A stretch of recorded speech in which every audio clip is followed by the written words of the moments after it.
പെട്രോളിൽ ethanol കലർത്തുന്നത് സംബന്ധിച്ച് രാജ്യവ്യാപകമായി നടക്കുന്ന ചർച്ചകൾക്കിടയിൽ ഇന്ധനവിലയിലും വാഹനങ്ങളുടെ പ്രകടനത്തിലും ഇത് ചെലുത്തുന്ന സ്വാധീനം വീണ്ടും സമൂഹ മാധ്യമങ്ങളിൽ സജീവ ചർച്ചയാകുന്നു. എഥനോളിന് പെട്രോളിനേക്കാൾ വില കുറവാണെങ്കിലും ഉപഭോക്താക്കൾക്ക് അതിന്റെ ആനുകൂല്യങ്ങൾ ലഭിക്കുന്നില്ലെന്നതാണ് പ്രധാന വിമർശനം. കൂടാതെ എഥനോൾ ചേർത്ത് ഇന്ധനം ഉപയോഗിക്കുമ്പോൾ വാഹനങ്ങളുടെ മൈലേജിൽ കുറവുണ്ടാകുമെന്ന കേന്ദ്ര സർക്കാരിന്റെ തന്നെ വിശദീകരണവും ഉപഭോക്താക്കളുടെ ആശങ്ക വർദ്ധിപ്പിക്കുന്നു.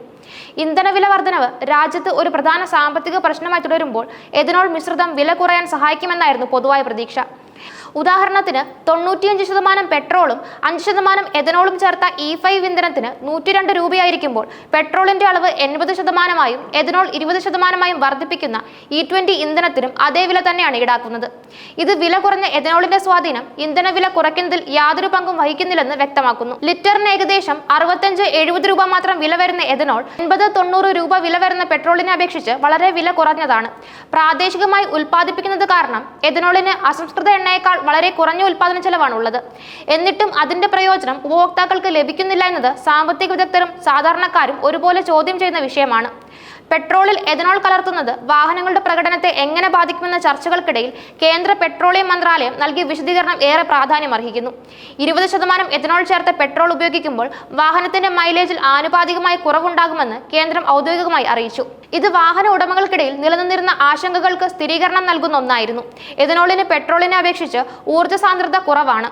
അതുകൊണ്ട് തന്നെ ഒരേ ദൂരം സഞ്ചരിക്കാൻ കൂടുതൽ അളവിൽ എഥനോൾ മിശ്രിത ഇന്ധനം ആവശ്യമായി വരും. ഇത് ഇന്ധനക്ഷമത കുറയ്ക്കാൻ കാരണമാകുന്നു. പഴയ വാഹനങ്ങളിൽ എഥനോൾ ചേർത്ത ഇന്ധനം ഉപയോഗിക്കുന്നത് എഞ്ചിന്റെ ചില ഭാഗങ്ങൾക്കും റബ്ബർ, പ്ലാസ്റ്റിക് ഘടകങ്ങൾക്കും കേടുപാടുകൾ വരുത്താൻ സാധ്യതയുണ്ടെന്നും ചില വിദഗ്ധർ മുന്നറിയിപ്പ് നൽകിയിരുന്നു. ഈ ഘടകങ്ങളെല്ലാം ചേരുമ്പോൾ എഥനോൾ മിശ്രിതം ഇന്ധനം ഉപഭോക്താക്കൾക്ക് ഗുണത്തേക്കാളേറെ ദോഷമാണ് ചെയ്യുന്നതെന്ന വാദം ശക്തിപ്പെടുന്നു. കേന്ദ്ര സർക്കാർ പെട്രോളിൽ എഥനോൾ കലർത്തുന്ന പദ്ധതിക്ക് വലിയ പ്രാധാന്യമാണ് നൽകുന്നത്.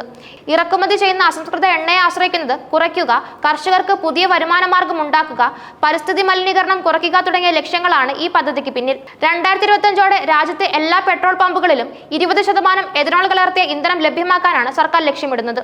ഇതിനായി പുതിയ വാഹനങ്ങളിൽ E20 ഇന്ധനം ഉപയോഗിക്കാനുള്ള സാങ്കേതിക മാറ്റങ്ങൾ നിർബന്ധമാക്കി കഴിഞ്ഞു. എന്നാൽ നയപരമായ ഈ നീക്കങ്ങൾ സാധാരണക്കാരന്റെ പോക്കറ്റിനെ എങ്ങനെ ബാധിക്കുമെന്ന ചോദ്യം അവശേഷിക്കുന്നു. നിലവിൽ മൈലേജ് കുറയുമ്പോൾ ഇന്ധനത്തിന് കൂടുതൽ പണം ചെലവഴിക്കേണ്ടി വരുന്ന സാഹചര്യമാണ് നിലവിലുള്ളത്. എഥനോൾ കലർത്തിയ ഇന്ധനത്തിന് വില കുറവാണെങ്കിൽ മാത്രമേ ഈ പദ്ധതിക്ക് സാധാരണക്കാരിൽ നിന്ന് പൂർണ്ണ പിന്തുണ ലഭിക്കുകയുള്ളൂ.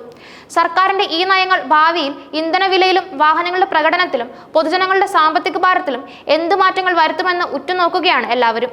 പെട്രോളിൽ എഥനോൾ കലർത്തുന്നതുമായി ബന്ധപ്പെട്ട കേന്ദ്ര സർക്കാർ നയം ഉപഭോക്താക്കൾക്ക് സാമ്പത്തികമായോ സാങ്കേതികമായോ നേരിട്ട് പ്രയോജനം ചെയ്യുന്നില്ലെന്നാണ് ഈ ചർച്ചകൾ സൂചിപ്പിക്കുന്നത്. എഥനോളിന് വില കുറവാണെങ്കിലും അത് ഇന്ധനവിലയിൽ പ്രതിഫലിക്കുന്നില്ല. ഒപ്പം മൈലേജ് കുറയുമെന്ന കേന്ദ്രത്തിന്റെ വെളിപ്പെടുത്തൽ വാഹന ഉടമകളുടെ ആശങ്ക വർദ്ധിപ്പിക്കുന്നു. ഈ സാഹചര്യത്തിൽ പരിസ്ഥിതി സൗഹൃദവും ഇറക്കുമതി കുറയ്ക്കുന്നതുമായ ഈ നയം സാധാരണക്കാരുടെ സാമ്പത്തിക ഭാരത്തിന് പരിഹാരമാകുന്നില്ലെന്ന വിമർശനം ശക്തമാകുകയാണ്.